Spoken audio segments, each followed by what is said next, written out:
It was very powerful for me to hear you talk about you're going through this experience that could be difficult and negative, but you wanted to say positive and you wanted to see the blessings in that. Do you have any tips on how did you stay encouraged? How did you become such a resilient person going through something that is, quite life-changing? I mean, that's not a minor situation to deal with, Jennifer. I mean, you say it and you're smiling and you're glowing and you're happy to help, but that's really a hard thing.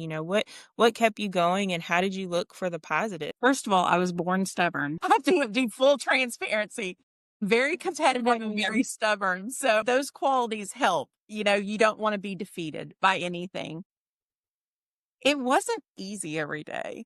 I mean, I think looking back, because it feels like now looking back 6 years, I can say that overall I stayed really, really, really hopeful. And I did. I dug in and I fought. But there were definitely times where it was beyond overwhelming and anxiety filled.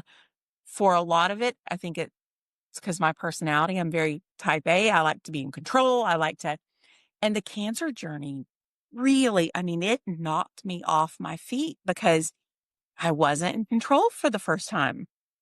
I remember when I went into one of my surgeries, I actually asked my doctor who was doing the lumpectomy. I said, can you just put me in twilight sleep so I can, not be all the way asleep? It was my first one. And he looked at me. It was Dr. Barwin.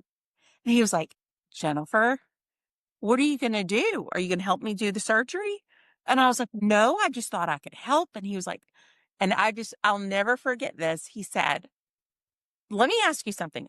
If we were in the air and you were in the plane with me, would you be the pilot or the co-pilot?